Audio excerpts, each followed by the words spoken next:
So let's talk about a market that's worth trillions of dollars. That's the global halal market. And right at the center of it all is Indonesia, which is home to the world's largest Muslim population.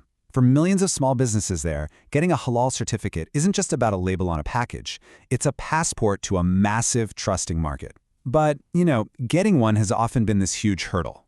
So today, we're going to dive into Indonesia's really ambitious digital answer to that very challenge. And this right here is the big question, isn't it? It really gets to the heart of the challenge, which is just pure scale. I mean, we're not talking about a few thousand businesses here. We're talking about millions of micro and small enterprises. They're the very backbone of the Indonesian economy. So how on earth do you build a system to certify all of them and do it efficiently and affordably? To make this all feel a bit more real, let's meet someone. We'll call her Ibu Sari. She makes these amazing snacks, and her local customers, they just love them. But for her to grow, to get her products into bigger stores, or even sell them confidently online, she needs that official halal seal. And for her, the old process felt like a mountain to climb. Tons of confusing paperwork and costs that she just couldn't afford. She's exactly who this new system is built for. All right, so before we jump into the solution, let's be super clear on the challenge itself.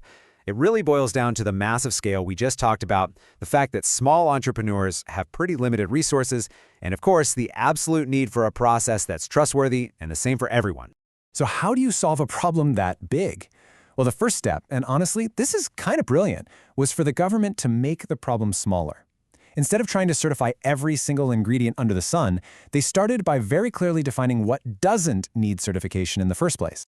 And look, this wasn't just some casual suggestion, right? This is a formal government decree.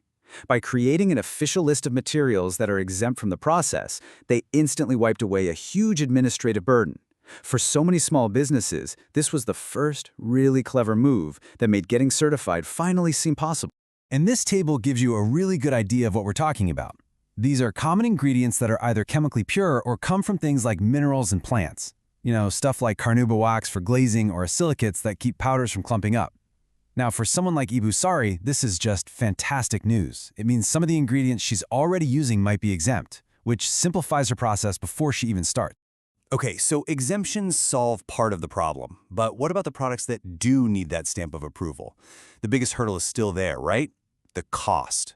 And this is where the second, and maybe the most innovative part of this whole solution comes in, a program that makes certification completely free.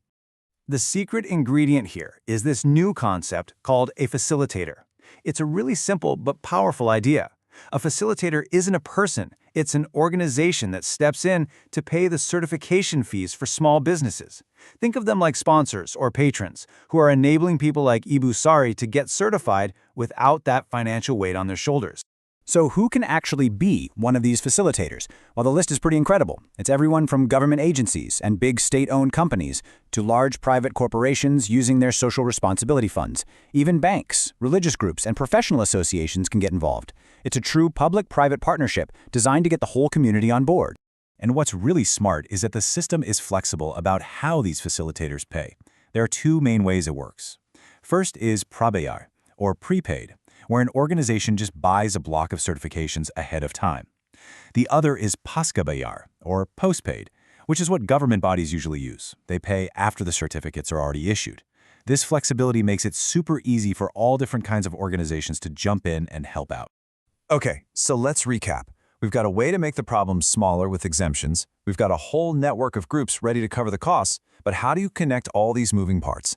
Well, this is where technology becomes the engine for the entire thing, all through a central platform called SIHALAL. Yep, you guessed it. The whole thing happens online. A company that wants to be a facilitator doesn't have to fill out a mountain of paperwork.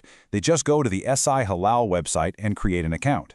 For Ibu Sari, this is a total game changer. So you can forget about waiting in long lines at some government office. This is the first step into a completely digital world. So, once they're in the system, they just register their specific program. The platform basically walks them through it, having them choose one of those payment models we just talked about, either prepaid or postpaid. It's all designed to be super straightforward and clear. And then there's the final piece of the puzzle. The facilitators don't do the audits themselves, of course. Instead, right there on the platform, they pick from a list of official halal inspection agencies. What this does is create this perfect little digital triangle, connecting the business, the funder, and the certifier all in one place. So we've walked through the how, the smart rules, the funding, the tech platform, but a system like this is about so much more than just the process, right? Let's zoom out a bit and talk about why this is such a big deal. So, you see this number on your screen, 10? This is the minimum number of certifications a facilitator has to fund for the simplest type of program. Now, that small detail is actually crucial. What that tells you is that this whole system, it's designed for scale right from the get-go. It encourages organizations to support entire groups of businesses, not just one or two. That's how you get to real community empowerment. And that really is the core of the whole thing. This isn't just another bureaucratic process. For entrepreneurs like Ibusari, it's a real path to economic empowerment. It brings her business into the formal digital economy. And for hundreds of millions of consumers, it builds this incredible foundation of trust so they know the products they're buying meet their standards. I mean, what Indonesia has built here is just a fascinating model. It takes smart policy to shrink the problem, it uses a public-private partnership to pay for the solution, and it's all powered by accessible technology to make it work at an incredible scale. And that just leaves us with this one big question. Could this approach be a blueprint for other complex regulations? Not just for halal, and not just in Indonesia, but all around the world?